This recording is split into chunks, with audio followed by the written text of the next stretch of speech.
రాష్ట్రంలో క్రైస్తవుల ఓటు బ్యాంకును స్థిరీకరించుకునేందుకు తెలుగుదేశం పార్టీ వ్యూహరచన చేస్తోంది. పార్టీలో ఇన్నాళ్లు స్తబ్దుగా ఉన్న ఆ విభాగాన్ని బలోపేతం చేసి వైకాపాను ఈ విషయంలో ధీటుగా ఎదుర్కోవాలని యోచిస్తోంది. క్రైస్తవులతో మమేకమై వారి క్షేత్రస్థాయి సమస్యలపైన పోరాటాలు చేసేందుకు తెదేపా సిద్ధమవుతోంది. రాష్ట్రంలో అన్ని వర్గాల ప్రజలకు తెదేపాను దగ్గర చేసేందుకు ఆ పార్టీ అధ్యక్షులు చంద్రబాబు సమాయత్తమవుతున్నారు. రాష్ట్రంలో క్రైస్తవ ఓటర్లంతా వైకాపా వైపు ఉన్నారనే భ్రమను తొలగించే విధంగా ప్రయత్నాలు మొదలుపెట్టారు.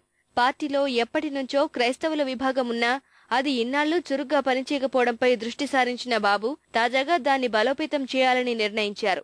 రాష్ట్రంలో క్రైస్తవులు ఎదుర్కొంటున్న సమస్యలపై పార్టీ తరఫున పోరాటాలు చేసి ఆ వర్గానికి చేరువవ్వాలని యోచిస్తున్నారు. అడా కమిటీని ఒక వారం రోజుల్లో ప్రకటించి 2 మాసాల లోపల అన్ని జిల్లాలకు కూడా స్ప్రెడ్ చేసి క్రిస్టియన్ మైనారిటీ సంబంధించినటువంటి కొన్ని విధాన ప్రకటనలు కూడా విధాన నిర్ణయాలు కూడా తెలుగుదేశం పార్టీ పరంగా కొన్ని చేయాల్సినటువంటి అవసరాలను కూడా గుర్తించడం జరిగింది. వాటిని కూడా అధ్యయనం చేసే ఒక కమిటీ కూడా వేస్తా ఉన్నాం. వాళ్ళు అధ్యయనం చేసి వారి యొక్క రికమెండేషన్ ఇచ్చిన తర్వాత ఆ విషయాలను కూడా మరి పార్టీ పరంగా కూడా భవిష్యత్తులో 2-3 మాసాల్లో కూడా వాటిని కూడా ప్రకటన చేయాలనేటువంటి ఒక ఆలోచన ఉంది. వైఎస్ హయాంలో జారీ చేసిన 746, 747 ఉత్తర్వుల వల్ల క్రైస్తవులు నష్టపోయిన అంశంపై విస్తృతంగా అవగాహన కల్పించాలని మత పెద్దలు పార్టీకి సూచించారు. ఈ మేరకు తెదేపా కార్యాలయంలో రాష్ట్రంలోని వివిధ ప్రాంతాల బిషప్లు, పాస్టర్లు ప్రత్యేకంగా సమావేశమై తెలుగుదేశానికి పూర్తి మద్దతు ప్రకటించారు. 746, 747 అనే జీవో ప్రకారంగా మేము చాలా ఇబ్బందులకు గురయ్యాము. వాటి వలన మేము ఎన్నో శ్రమలు అనుభవిస్తున్నాము. రాష్ట్రం అంతా కూడా మరి మా యొక్క క్రైస్తవులకి, మా యొక్క సంఘ కాపరులకు కానివ్వండి, పాస్టర్స్ కానీ ఎలాంటి సహాయం కూడా లేదు.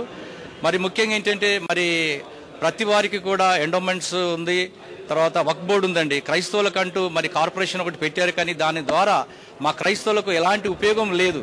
కాబట్టి మా యొక్క ప్రియతమ నాయకుడైనటువంటి చంద్రబాబు నాయుడు గారు మరి తప్పకుండా మాకు హామీ ఇచ్చారు, వారు చేస్తానని. ఇప్పటికే వివిధ వర్గాల అభ్యున్నతికి డిక్లరేషన్ ప్రకటించిన చంద్రబాబు వారి మనసు చూరగొనే ప్రయత్నం చేశారు.